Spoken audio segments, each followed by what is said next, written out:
To massive news coming out for Indian football. यहाँ पे sports bill pass हो चुका है। Yes, you heard right, sports bill pass हो चुका है। But what's next? Sports bill की क्या इंपॉर्टेंस है? क्या पूरी तरह से पास हो चुका है स्पोर्ट्स बिल? एंड क्या इसमें OCI PIOs का भी मैटर है?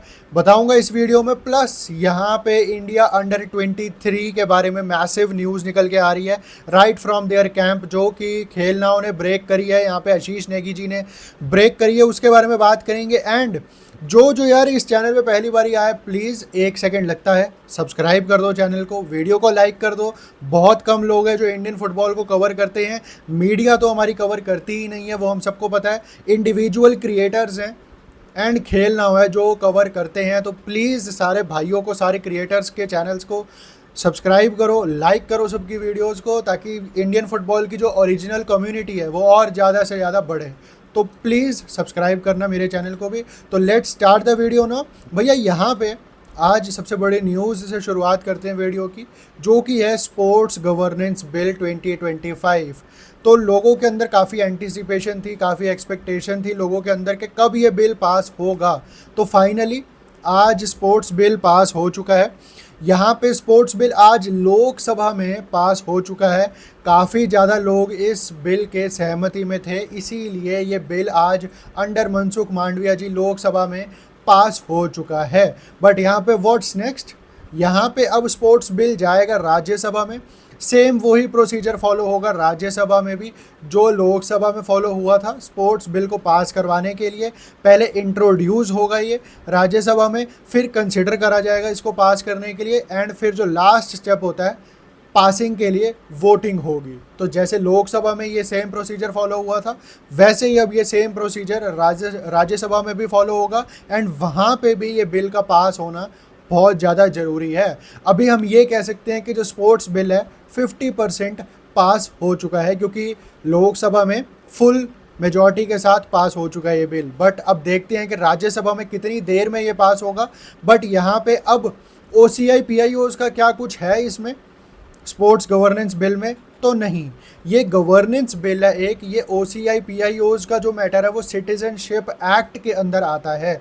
यहाँ पे ये गवर्नेंस का बिल है स्पोर्ट्स बिल जो है, कि कैसे कितनी देर के लिए कौन प्रेसिडेंट बन सकता है, क्या वो प्रेसिडेंट जो अलग अलग स्पोर्ट्स फेडरेशंस के बनेंगे वो उस स्पोर्ट को खेला हुआ होना चाहिए, कितनी देर के लिए प्रेसिडेंट बनेगा कोई, कितनी देर बाद फिर से वो प्रेसिडेंट बन सकता है, क्या यहाँ पे पॉलिटिकल बंदे जो हैं वो बनेंगे प्रेसिडेंट अलग अलग स्पोर्ट्स फेडरेशंस के, या कोई और बनेंगे जो स्पोर्ट्स पर्सन्स रह चुके हैं। उसके गवर्नेंस के लिए, प्रॉपर स्पोर्ट्स की जो गवर्नेंस होती है उसके लिए ये स्पोर्ट्स गवर्नेंस बिल बना है। एंड आज लोकसभा में ये पास हो गया है एंड राज्यसभा में आने वाले दिनों में पास होता हुआ दिखेगा हमको।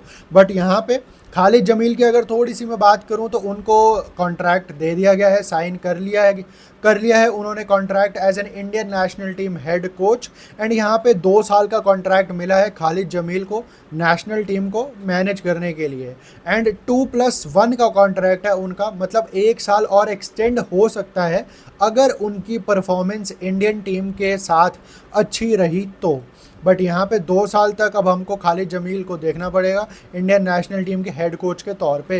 एंड अगर हम अच्छा रहे तो 1 साल और एक्सटेंड हो जाएगा।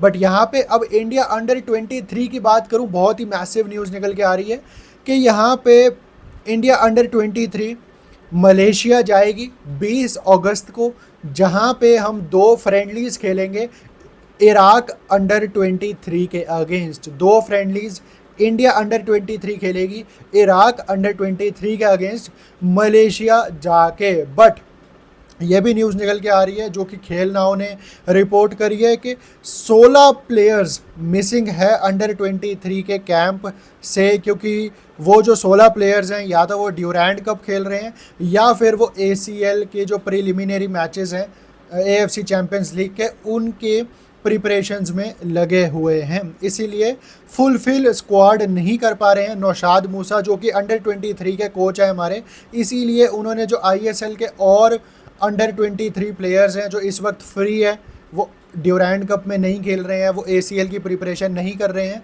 उनको ट्रायल्स पे बुलाया गया है एंड उनको सेलेक्ट करेंगे अब नौशाद मूसा, क्योंकि काफ़ी सारे प्लेयर्स ऐसे हैं जो कि ड्यूरांड कप के बाद आएंगे या फिर एसीएल का जो प्रिलिमिनरी मैच है एफसी गोवा का उसके बाद आएंगे। बट अगर आपको एक कैंप चलाना है तो आपके पास प्लेयर्स होने चाहिए to fulfil the camp and to fulfil the squad as well. तो यहाँ पे 2 फ्रेंडलीज हम खेलेंगे इंडिया अंडर 23 की, मलेशिया में जाके इराक के अगेंस्ट हम खेलेंगे।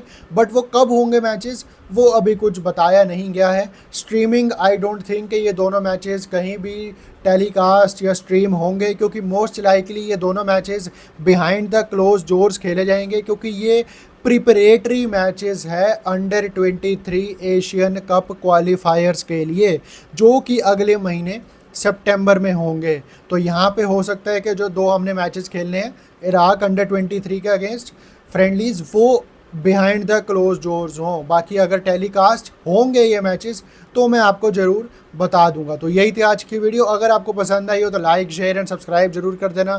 Till then peace out.